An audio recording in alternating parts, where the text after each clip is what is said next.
Rabbi Yisrael Baal Shem Tov HaKadosh, born in 1698, departed in 1760. The birth of the Baal Shem Tov.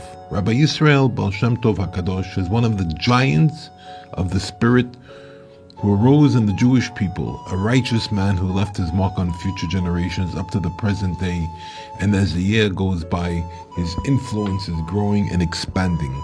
He was born in the month of Elul, 1698, in the settlement of Akopai in Podolia, now Romania, to his father Rabbi Eliezer, who was a hidden tzaddik, and to his mother Tzaddikis Sarah. His birth involves a miraculous story. Once bandits attacked the settlement where Rabbi Elazar and Sarah lived. They took Rabbi Eliezer captive while his wife managed to escape to another city where she became a midwife and thus earned a living. Her husband was taken to a distant country where no Jews lived and sold into slavery. He served his master faithfully, and his master, who loved him, allowed him to rest on Shabbat. Many times the thought of running away came to him, but then he was told in a dream, "Don't push the time, because you still need to be in this country." Things unfolded when his master gave him as a gift to the prime minister and the king's advisor. Rabbi Eliezer pleased his new master, who gave him a private room to live, and no work was assigned to him except to present a bowl of water to his master every time he came home to wash his feet. At that time, Rabbi Eliezer studied Torah and prayed in his private room. Once, the king consulted with his advisor in connection with the war that was started against his country, but the advisor failed in his mission and was unable to satisfy the king's will. Following the loss in the war, the king was angry with his advisor, and he returned home sad and angry. When his servant Rabbi Eliezer came out to meet him with the bowl of water, the advisor did not talk to him, and the servant asked, "Master, why is your face sullen? Please tell me what is bothering you." The advisor scolded him and chased him away, but Rabbi Eliezer did not give up. He turned to his master again and again and asked him to tell him why he was so sad, until the advisor revealed him the reason. Rabbi Eliezer replied to him, "God has all the solutions. I will ask the Creator to show me how to properly conduct the war and provide you the answer." And indeed, the request was answered from heaven, and the way to win was revealed to him. The next day he told the answer to his master, who was greatly surprised by the brilliant strategy, went to the king with joy and laid it before him. When the king heard the details of the heavenly plan, he was amazed and responded, "This is not human intelligence, but divine, and I do not know you as a divine man. It is only if you are a sorcerer." Here the advisor was forced to reveal to the king from whom he received the clever solution to the war crisis. After this, the king decided to appoint Rabbi Eliezer as a military strategist, and he won all the battles. Later, the prophet Eliyahu appeared to him and said, "Because you bravely faced all the trials and did not leave the commandments of your God, even in difficult situations, a son will be born to you, and you will enlighten the eyes of Israel, and in him the verse of the prophet Isaiah will be fulfilled. Israel, in whom I shall be glorified." When he returned to his home, he found his wife alive, and after some time a son was born to them. When they were close to 100 years old, the Baal Shem Tov HaKadosh said about this, that his holy soul could have come only to the parents in their old age, after the evil instinct had ceased from them. The Baal Shem Tov's family was attributed to King David. When Israel was a 5-year-old boy, his father Rabbi Eliezer fell ill. He called his son and said to him, "Israel, my son, I see that I must leave this world and I will not get to raise you. But my love, remember for all your days that the Lord is with you. Therefore do not fear anything created in the world, only serve the Lord. Blessed be his name." Rabbi Eliezer died soon. A short time later, Israel's mother also passed away. Israel remembered well what his father told him before his death. Already at a young age, he began to isolate himself. He would walk alone in the great forest, delve into contemplation, and pour out his heart before the Creator in poetry and conversation that came from the depth of his soul. This is how he was able to rise to higher spiritual levels. The writings of Rabbi Adam Baal Shem. In 1710, when Israel was 12, he became an assistant of the infant teacher of a rabbi's house. He would accompany children to school while singing with them songs of faith in God. When Yisrael was 14, the acknowledged Torah tzaddik, Adam Baal Shem, died. But before his death, he commanded his son to hand over the holy writings in the hand to Rabbi Yisrael from Akapai settlement. The son inquired with the residents of Akapai, and no one should tell him who Rabbi Yisrael was until they finally realized that maybe the reference was to the young assistant of the teacher, and indeed the son of the rabbi gave him the writings. After that, the people of the settlement appointed Rabbi Yisrael as a servant of the Beit Midrash. He would study Torah all night in secret, delve into the secret writings he received from Adam's son, and during the day he would sleep. The people of the settlement thought he slept day and night. This was the way he chose at that time to hide his greatness from people. After some time, the people of the settlement married him off, but his wife died a short time later. After Rabbi Yisrael became a widower, he moved to a town near Brody, where he married Hannah, the daughter of Rabbi Ephraim Kitova, the father of Rabbi Gershom Kitova, the rabbi of the city of Brody. Rabbi Gershom, who discovered the Tanaim letter only after his father's death, was very sorry because he thought that Rabbi Yisrael was ignorant of the people of the country. But later, when he recognized his immense greatness, he became one of his distinguished students. When he was about 18 years old, the Baal Shem Tov married to his wife, the Tzaddikas Hannah. He revealed his spiritual ranks to her so that she would stand by his side and she would be of help to him. After some time, they had a daughter. The Baal Shem Tov called her Udal and said that he took her name from the verse Esh Dat Lamo, the initials of Udal. After that, his son Rav Tzvi was born. Before the Passover, Prophet Elijah appeared to him for the first time. From then on, he continued to reveal himself to him and teach him Torah. However, his main rabbi was Prophet Achia Hashiloni, who regularly descended to him from heaven and revealed to him the secrets of the Torah.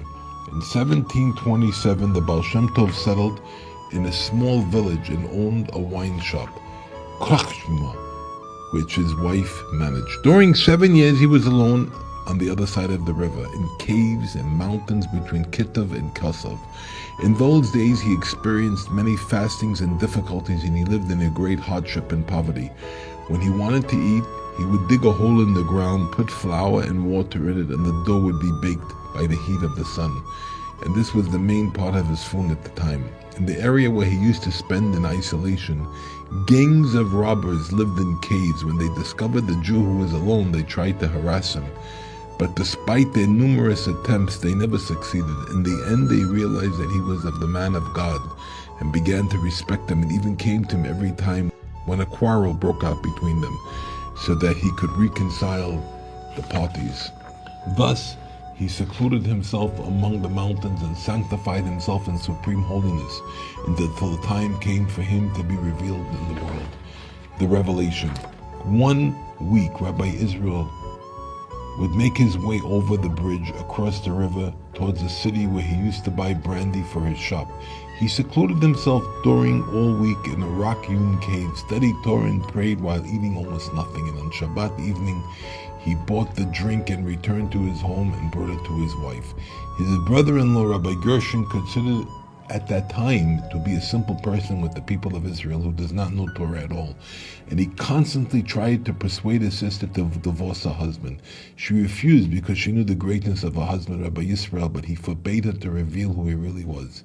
In Kitov, there was an obsessed woman who used to reveal to everyone all their hidden deeds, good and bad. It was a phenomenon that became known all over the area. One day it occurred to Rabbi Gershom to bring his brother-in-law Rabbi Israel to the woman so that he would receive morals from her and come back to the right way. Rabbi Gershom asked Rabbi Moshe of Kitov to take advantage of his authority and take him to the woman, and indeed he did so. When they entered the woman's place, she said to Reb Moshe, "Welcome, holy and pure." The Baal Shem Tov entered last, and then she said, "Welcome, Rabbi Israel. Do you think I'm afraid of you? No, I'm not afraid, because I know that you were warned by heaven not to use the holy name until you were 36 years old. In fact, it was the spirit of a deceased person who entered that woman, and the spirit spoke to Rabbi Israel. Rabbi Baal Shem Tov HaKadosh ignored it because he did not want to be revealed yet. But those present asked the woman, "What are you saying?" She repeated her words several times until the Baal Shem Tov scolded her. "If you do not keep quiet, I will assemble a special of the court, and they will allow me to use the holy name, and I will expel you from this woman." The woman began to beg him, "I will keep quiet." The people who came with the Baal Shem Tov and had already realized that he was not a simple person, begged him to use the holy name so that he could drive the spirit out of the woman. But the Baal Shem Tov warned them that it was dangerous. They did not let go of him until the Baal Shem Tov turned to the spirit. "Look what you have done. Therefore my advice is that you leave the woman, and we will all learn for good." When the Baal Shem Tov asked the deceased his name, he replied, "I cannot reveal my name to many, because it will be a shame for my sons who live in the city." When people left, the deceased revealed his name. He was a well-known figure in the city. After his death, he became a ghost because of his habit of joking about God-fearing people who lived in the city. After all, he left the woman and she was safe and sound. From that day on, people in that region recognized the hidden greatness of Rabbi Israel. They did not agree that he should be a wine shop owner, and arranged for him that the position of a teacher for children was a rich man. After that, he moved to the city of Telos and also taught there. He gathered a group of people around him and held prayer meetings with them in his home. Prayers that were held loudly and enthusiastically. Even in Telos, he still lived in great poverty, but in 1734 he became known as a great tzaddik, until everyone called him Rabbi Israel Baal Shem. He left the job of teaching, and Jews from all over went to receive guidance and advice, and he be blessed by him. Over time, many students, scholars, and righteous people approached him. Mezhebush. Around 1740, his only son, Reb Tzvi, was born. From the city of Toulouse, Rabbi Yisrael Baal Shem Tov moved to live in the city of Kolanoye, and from there he moved to Mezhebush, where he made his home near the famous wooden synagogue in Mezhebush. A group of disciples, Torah teachers, and tzaddikim gathered around him, along with ordinary people, watermen, woodcutters, wagon drivers, and the like, and many flocked to him from near and far to hear Torah from him. He loved them all. He became known as the Baal Shem Tov. In those days, they used to call tzaddikim Baal Shem, master of the name. Until that time, only Jews who had extensive knowledge of the Torah were important, while the common people who did not know how to study the Torah felt distant from the Creator, and therefore did not make an effort to live a holy life. The Baal Shem Tov discovered the virtue of the simple Jew who recites the Psalms, even with some mistakes.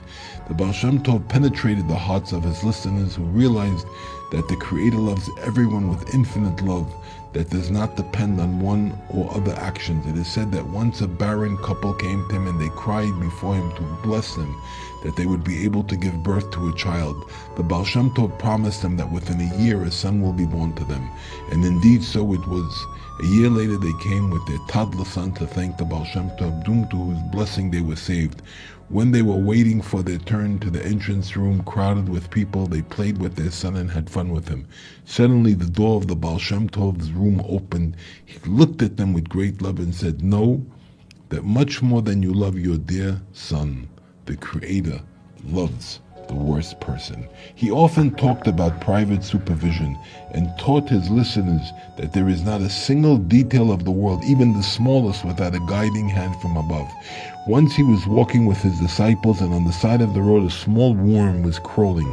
Suddenly an eagle rose from the tree and gave the worm shelter from the burning sun. "You see," Baal Shem Tov said to his disciples, "heaven wants us, show us that everything has a guiding hand. Nothing just happens." Baal Shem Tov emphasize the intention of the heart, and to illustrate to his disciples how important it was, he told them two stories. The first about a man who became known as an extreme miser. All the beggars who approached him did not receive even a single penny from him. On the other hand, there was another man in that city who became famous as a generous benefactor who always distributed charity with a generous hand. Later, the miser passed away. Then the benefactor revealed to all the townspeople, "You know, all the money I distributed all those years was not mine, but of the deceased. He gave me large amounts each time so that I could give them to charity." And why did they think he was stingy? Because he did not want to be treated with respect by men. He preferred to be despised, so that his good deeds would be solely for the glory of the Creator. The second story was about a blind violinist who made a living for many years by playing at weddings. With his eyes tied with a handkerchief, before his death he revealed to his acquaintances that he was not blind at all, but he didn't want to see inappropriate sight, so he covered his eyes with a handkerchief. In his story about these two hidden righteous people, the Baal Shem Tov taught to teach his students two messages. The first message was to pay attention only to the inside of things and not to the outside, not to invest efforts to the pleasing in the eyes of men but in the eyes of God. And the second message was never to judge a person, because one can never know his hidden secret, and the judgment is only for God.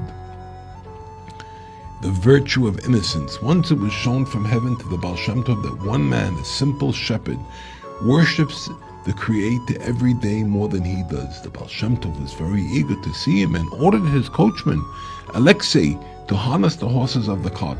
As in many journeys, the Baal Shem Tov ordered the coachman to sit with his back to the horses, and the horses would travel by themselves to where he needed to go. The horses galloped for a long time until they reached a field at the foot of a mountain. The Baal Shem Tov looked and saw a shepherd on the mountain. The shepherd blew his shofar and all the sheep gathered to him. He watered them and they scattered here and there to eat grass. The shepherd stood up, raised his eyes to heaven and said, "Lord of the world, you are the creator of heaven and earth and all that is in them. But both my master and me and you have one people in the land, the children of Israel, who serve you in Torah and prayer all day long, and you give food and sustenance to all the inhabitants of the land, and I am also from the children of Israel. But I do not know how to worship you, since my father and mother died while I was a baby in the cradle, and a minister took me and raised me amongst the pagans. Therefore I will worship you in what way that I can." The shepherd began to blow his shofar in honor of the Creator, again and again with all his might, until he got tired and fell to the ground in exhaustion. He lay like that until his spirit returned to him, and then he said, "Lord of the world, you are the creator of heaven and earth, and you gave life and moved the whole world, but I don't know how to worship you, so I will sing to you." And the shepherd began to sing. So he sang for a long time until he got tired. When he recovered, he said, "Lord of the world, I can blow the shofar, and I blew the shofar to worship you. I can sing, and I sing to worship you, but what does that matter for the great Lord who created everything and moves everything? But there is one more thing I know how to do. I know how to stand on my head."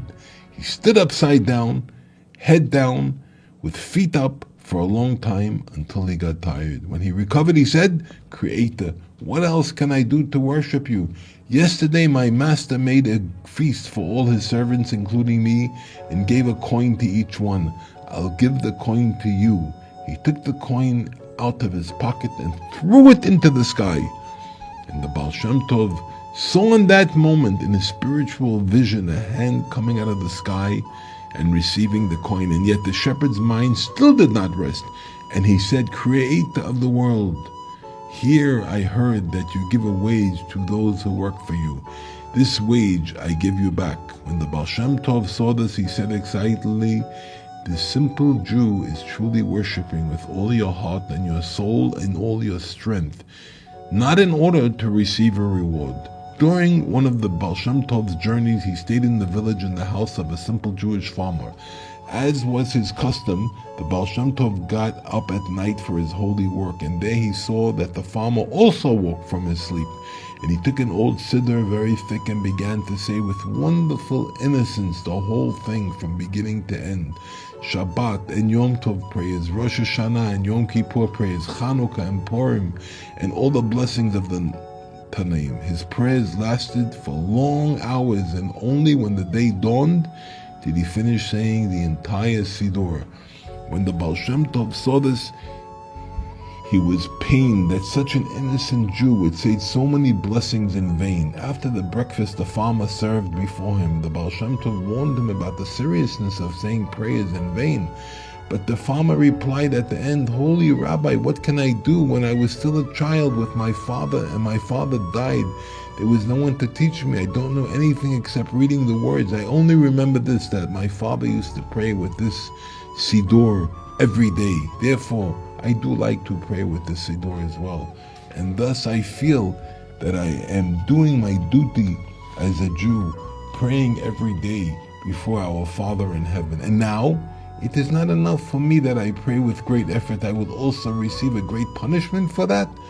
When the Baal Shem Tov heard his heartfelt words, he asked, "If I teach you the order of the prayers, will you observe it?" The farmer responded, "With great joy, I will certainly do as you say. I provided that I escape the severe punishment." "If so," said the Baal Shem Tov, "bring me a bundle of straw from the yard." The farmer brought a bundle of straw, and the Baal Shem Tov took one large stalk and placed it in the morning prayer. And then he placed a small stalk from it in the mincha prayer, and thus marked for him the Shabbat and holiday prayers. The Baal Shem Tov repeated the order several times until the farmer knew very well each straw for which prayer it marked, and was very happy that now he knew how to pray each prayer at its time. He thanked the Baal Shem Tov, and the Baal Shem Tov went on his way. But hardly an hour passed, and his joy of the world disappeared. The arrangement was blown from his hand, and all the stalks of straw were scattered on the ground. The farmer was broken and lost. What will he do now that he has an arrangement and is not allowed to pray? With his great heart, he ran outside lest he should catch up with the Baal Shem Tov on his way. In his running, he reached the bank of the river, where he saw from afar the Baal Shem Tov sailing in the river on top of a cloth handkerchief without a boat or a ferry. So he began to shout with all his might, "Rabbi, Rabbi, save me." However, the distance between them was very large, and his voice was not heard at all. In most of his bitterness, he did not think at all and took the risk to do something like the Baal Shem Tov did. He placed his handkerchief on the river and started swimming on it. And he came close to the Baal Shem Tov and shouted, "Rabbi, the arrangement has fallen." The Baal Shem Tov turned his face to him and saw him also sailing on his handkerchief, and understood in his Holy Spirit that his prayers, said in truth and innocence without any appeals but for the glory of the Creator alone, made a great impression in heaven, to the point that he was able to sail on the river on top of his handkerchief. The Baal Shem Tov answered and said to the farmer, "If you can do the same as I did, go back to your home and return to praying as you always did." The journey of the Baal Shem Tov to Eretz Yisrael. The Baal Shem Tov longed very much to travel to the Holy Land. One of the reasons for his desire was to meet with the great Kabbalist Rabbi Chaim ben Attar, or known as the Or HaChaim HaKadosh. According to the Kabbalah, if they had met in the land of Israel, redemption would have come, because Rabbi Chaim achieved perfection in the Torah, and the Baal Shem Tov had perfection in prayer, and their joining together would bring redemption. In winter 1743, the Baal Shem Tov sets out on his long journey to Israel together with his daughter Udal and his servant Rabbi Hirsch Sofer. The custom of the Baal Shem Tov was to travel without keeping any money for everyday expenses. He also did this during his trip to the land of Israel. He made sure every day to cover his expenses for that day. And so he traveled from village to village and from city to city and trusted in God to help him with all his needs everywhere. And so they traveled, he, his daughter, and his servant, until they arrived on the eve of Pesach in Istanbul, Turkey. At that time, a rich Jew lived in Berlin, Germany, who had been childless for many years. He heard about the Baal Shem Tov and the miracles he was working, and his loved ones advised him to go to the Baal Shem and ask him for a blessing that he would have sons, and so he did. He prepared a chariot with knightly horses, equipped himself with a lot of money, and made the way for hours from Berlin to Zerberguj. When he came to Mezhebuj and inquired where the tzaddik was, the members of the household told him that he had recently traveled from here on his way to the land of Israel. The rich man asked which way he traveled and chased him to catch up with him. And wherever he went, he was told he had recently departed from here, until he also arrived in Istanbul on the eve of Pesach. For he was rich. He rented a nice room in a rich apartment on the top floor of a hotel and made sure to prepare everything for the holiday. When he finished preparing everything, he went to look for the Baal Shem Tov. He came to the conclusion that in a big city like Istanbul, it would surely be difficult to find the Baal Shem Tov, and decided to go to the beach where all the travelers arrived to find out if they had seen the Baal Shem Tov, and in case they knew where he was staying. When the Baal Shem Tov arrived in Istanbul, he also turned to the same hotel, but since he had no means, he rented a small room in the basement, while the upper floor was rented by the rich man. His daughter Udal asked him again and again, "Father, what will we eat on the Seder night and during all Pesach?" Her father didn't answer, only said, "God will provide. God will provide." In the meantime, he went to the synagogue and stayed there, and she, because of her confidence in her father's words, did not worry at all again, and went to wash her clothes for the holiday at the beach. When the rich man saw her washing the clothes in water, he approached her and asked if she had seen the Baal Shem Tov come here. And to his surprise, she answered him, "The Baal Shem Tov is my father, and he is staying in a certain hotel on the bottom floor." The rich man was very happy. What's more, he is there in the same hotel. Then he said to her, "You are all invited to dine with us throughout the holiday, and we have prepared everything in abundance." When Udal returned and told her father with great joy about the miracle that God had done for them, prepared a nice place to hold the Seder, she did not see any change in her father's face. With his great confidence in the Creator, he knew even before that everything would fall into place in peace, and there was nothing to worry about at all. After the evening prayer of the holiday, the Baal Shem Tov went straight into the rich man's room. He didn't talk too much, but immediately started reciting the Seder as he did with enthusiasm. And in the middle of the Seder, he suddenly turned to the rich man and his wife and said to them, "I know what you came here for. You have already worked out the salvation." Immediately after the Baal Shem Tov said these words, he closed his eyes and lowered his head. It was evident that he was in great distress, and even signs of dying were already visible on him. Everyone looked at him in fear and did not understand the meaning of this. In the meantime, he was suddenly heard saying, "Then I will worship God, blessed be He forever and ever." Moments later, his face lit up with a great light, and great joy washed over them. Later, when his daughter Udal asked him what was going on with him in those moments, he told her, "When I blessed the couple that they should have children, a great accusation came on me from heaven, and I was told, the couple is barren from birth, and it was impossible for them to give birth at all. Now, because of the blessing you granted them, the systems of nature need to be changed for them. So it was decided that they will take all your part in the next world." When I heard this, the Baal Shem Tov continued, "I happily said that I will worship God without reward in the world to come. That way I can serve Him without any contact and personal touch at all. With my devotion to the work of Creator was seen in heaven. They stopped and said that I will win again in the next world, and the barren couple will also win children. From this came the great joy and light in my face." He continued to recite the Seder with great enthusiasm without any unnecessary talk, and when he came to the verse from the Psalms, "He alone does great wonders," he repeatedly said the words, He alone, with a great emphasis. At that very time, a real drama took place in Istanbul. The Sultan, under the influence of his ministers and advisors, sentenced all the Jews to death on one day, the first day of Passover. The ministers swore to each other that they would not reveal the decree to anyone from the outside, so that the Jews would not act to cancel it. And whoever leaks the plan, he will also be killed. Among the ministers, there was one minister who loved Israel. Horrified by the cruel decree on innocent people, women and children, he went into a panic on the night of Pesach to the head of the Jewish community and secretly revealed the plot to him. My life will be in danger if it becomes known to the Sultan that you know about this decree, and therefore I cannot advise you to try to influence him. I only came to inform you that you should know about the trouble that is about to come upon you and know what is in front of you, to give advice on the matter.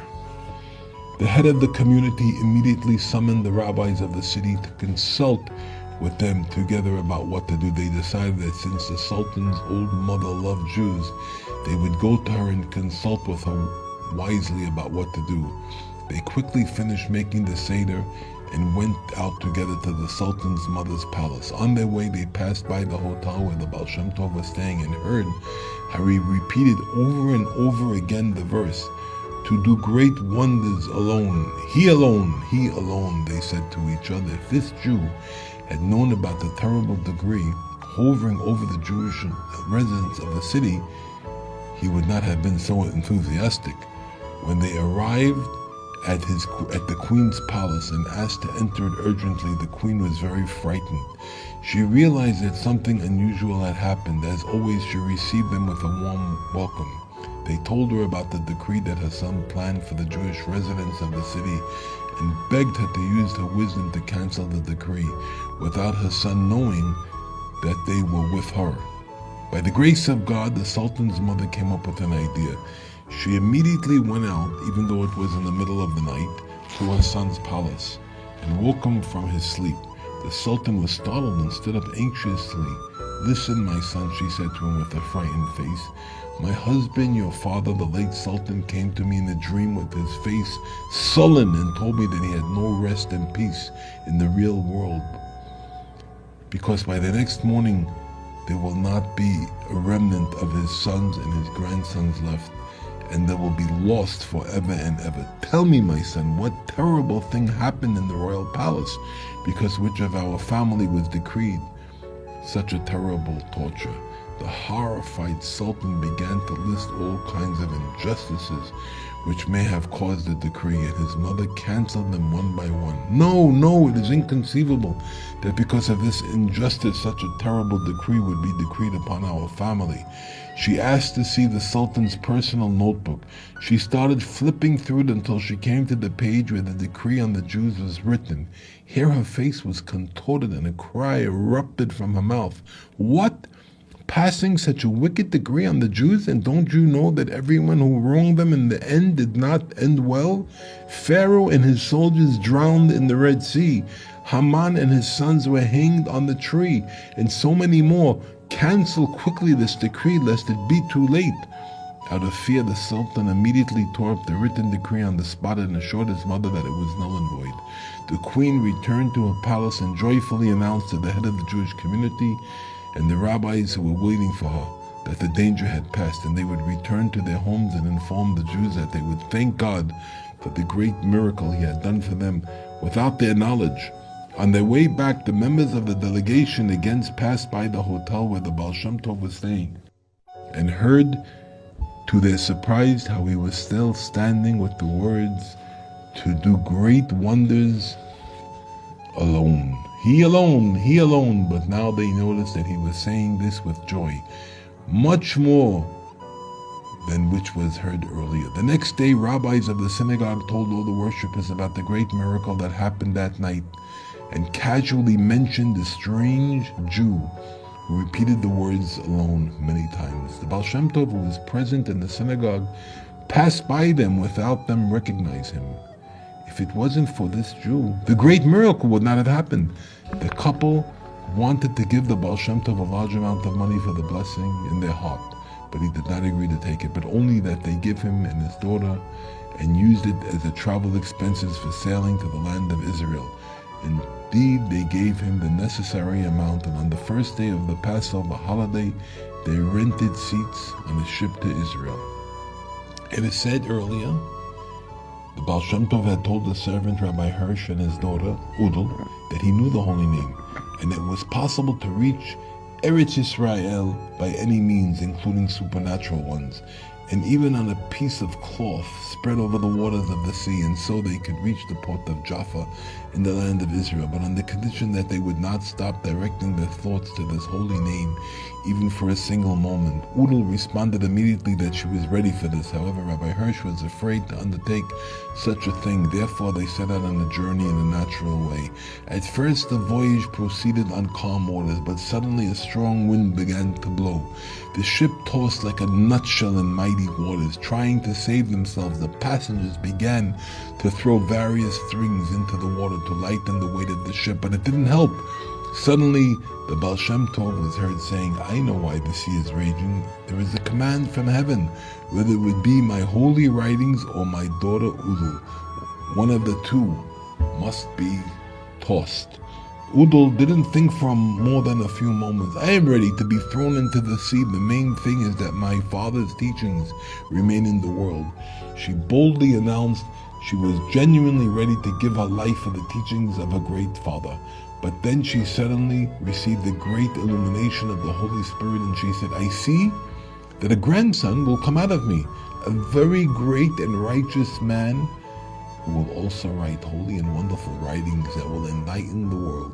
Following her words, they threw the Baal Shem Tov's writings into the sea, and the sea calmed down. Only now did the captain notice that they were close to an island in the middle of the sea. He approached the island and anchored it, and the exhausted passengers disembarked to rest on the stable ground. While the Baal Shem Tov, his daughter, and his servant were traveling on the island, they were suddenly attacked by barbarian natives who tied them to each other on the ground and began sharpening their knives. Frightened, Rabbi Hirsch began to shout, "Rabbi, why are you silent?" The Baal Shem Tov answered him, "I am not able to think. I don't know why." The robbers approached him, and again Rabbi Hirsch shouted, "Rabbi, why are you silent and not doing anything to save us?" And the Baal Shem Tov answered him, "I don't know anything. Maybe you know something?" Rabbi Hirsch answered, "I too have forgotten everything. I only know the Aleph Bet." Rabbi Hirsch began to say Aleph, Beis, Gimel, Dalet, Hey, Vav. Suddenly, there was the sound of a chariot and the galloping of horses coming and going. The robbers were frightened and quickly fled the scene. When the wagon passengers saw the people lying on the ground, they untied their links and set them free. The Baal Shem Tov and his companions got back on the ship, and it sailed on its way. On Shvi Shel Pesach, it became clear to them they had made a mistake on the way, and that the ship had returned to Istanbul. Following this, the Baal Shem Tov returned from his trip to Eretz Israel. Following the miracle of his rescue, it is customary in all Hasidic communities in the world to hold the feast of thanksgiving to God on the seventh day of Passover and recount the miracle of his holy rescue. The Baal Shem Tov lived in the city of Mezhebush until his death on Shavuot in 1760. At the beginning of that year, on the night of Yom Kippur, he used to say to his wife, "Know that this year we will both leave the world, but choose whether you want to die first or me." His wife told him that she wanted to die first. "If so, so be it," said the Baal Shem Tov. And indeed, the Rabbanit died on the second day of Passover. 2 months later, on the second day of Shavuot, the Baal Shem Tov with his students sat with and taught them Torah, and suddenly he saw the angel of death in front of him. He scolded him, "What do you want? I still have 8 hours. You cannot yet take them from me." He continued to teach his students, and then told his son Reb Tzvi and his son-in-law Rabbi Yechiel that all the students should leave him and only the 2 of them would remain, and they did so. And they heard the Baal Shem Tov saying, "Welcome, welcome, you are not a guest." The Baal Shem Tov secretly gave his son the words of his will, and then his disciples came back in. His son-in-law Rabbi Yechiel began to cry. "Why are you crying?" the Baal Shem Tov asked him. "I'm crying for my master," answered he, adding, "But one thing I want you to tell me. To whom did you say welcome?" And so the Baal Shem Tov answered him, "Know that I am a spark from the soul of David, King of Israel." And for David's honor, the Holy Fathers also came to accompany me. And for me, they are guests, and this is the first time I have seen them. But the one to whom I said, "You are not a guest," was the prophet Elijah. I remember well that he is not a guest because It has been 36 years since he has been with me. Surely he is not a guest. And the angel of death entered again. The Baal Shem Tov said to him, Why did you come? I still have 2 hours. But what will I do? I will leave them to my son. The Baal Shem Tov placed his head on the bed and returned his pure soul to the Creator. His holy sign. The holy grave of the Baal Shem Tov was situated in the ancient cemetery of Mezhevush, where at the time there were graves nearly 300 years old, from the beginning of the Jewish settlement there. According to the commandment of the Baal Shem Tov, his grave was situated to the right of the Tzaddik's Rabbi Leibish's grave, who was one of his faithful followers and was living about 2 years before him. According to the chart preserved in the hands of Rav Moshe Bick, the last rabbi of Mezhevush, the following were buried on the right of the Baal Shem Tov's grave: his great student Rav Tzvi Kitzes, the judge Rabbi Monish, and in a later period the rabbi of the settlement, Rabbi Be'er Shakon Rappaport. To the Baal Shem Tov's grave they led a path on the left of which goes to the Baal Shem Tov's grandson Rabbi Ephraim of Shlodikov, and to his right the other grandson, Rabbi Baruch of Mezhevush. On the right of Rabbi Baruch lies the Tzaddik of Apta, great-grandson of the Baal Shem Tov. Rabbi Nachman of Breslov used to say, The grave of my grandfather, the Baal Shem Tov, is holy in the holiness of the land of Israel, and it is very good to come and pray there. He himself, even as a small boy in Mezhevush, would often come to pray at his great-grandfather's grave. When the Tzaddik of Apta, the author of the book Ohev Yisrael, came for the first time to pray at the grave of the holy Baal Shem Tov, he reverently recited the verse, Take off your shoes from off your feet, for the place on which you stand is holy ground. Until the outbreak of World War II, there was a wooden tent on the holy grave of the Baal Shem Tov, while the place serving as a center of attraction for thousands of Jews from all over the world who gathered to pour out their hearts in the holy place. During the war, the entire cemetery was damaged, as well as the wooden tent, which disappeared. After the war, the Jews who remained in the place made a concrete slab on the gravesite. The place was renovated several times until the beautiful building was built by the Ahalei Tzadikim Association, which maintains the place all year round. To this day, everyone who comes to the grave of the Baal Shem Tov testifies to an uplifting spiritual feeling that surrounds him. People of different religions usually visit the place in times of trouble and pray for salvation thanks to the Tzaddik, the heritage of the Baal Shem Tov. As mentioned, the writings of the Baal Shem Tov did not survive. His teachings, which were nicknamed Torah's Hasidism, were passed on to future generations by his students. Amongst them, Rabbi Yaakov Yosef of Polnoi, author of the holy books Toldat Yaakov Yosef, Ben Pora Yosef, Tzvanat Penayach, and Ketunat Pasim. Magid Rabbi Dov Ben of Mezerich, who, although he did not write books himself, is considered one of the greatest of the legacy of the Baal Shem Tov, and raised the generations of students who were tzaddikim themselves and who spread the teachings of Hasidim in the world. More of his greatest students, Reb Pinchas of Koritz, the Maggid Rabbi Nachman of Chernobyl, Reb Gershon of Kitav, brother-in-law of the Baal Shem Tov, Reb Kain of Krasner, Reb Hirsch Seifert, Reb Shabtai Mokshav, Reb David of Mikolov, Reb David Lakis, Reb David Fox, Reb Zev Wolf Kitzis, Reb Yehuda Lev of Polnia, the Mokshin, Reb Meir of Mashnij, Reb Nachman of Horidenke, Reb Shmuel of Kaminka, Reb Alexander Shochet, Reb Yitzhak Adrovich, and his son Reb Yechiel Michal of Mazlachev, Rabbi Nachman of Kosov, Rabbi Nachman Mendel of Bar, and many others. The main biographical book, Praises of the Baal Shem Tov, is written by his student Reb Dov Ber of Linz. He added stories he heard from other students, mainly from Rabbi Gedalia of Linz. The book was handwritten in many copies and distributed amongst the Hasidim. It was then printed for the first time in 1815 and then published in many editions. The Baal Shem Tov sayings: sadness locks the gates of heaven, prayer opens the locked gates, and joy has the power to break down walls. A man is where his thoughts are. The world is full of divine sights, but a small hand in front of his eyes hides what can be seen. Everything a person sees or hears contains a message and a lesson for the work of the Creator.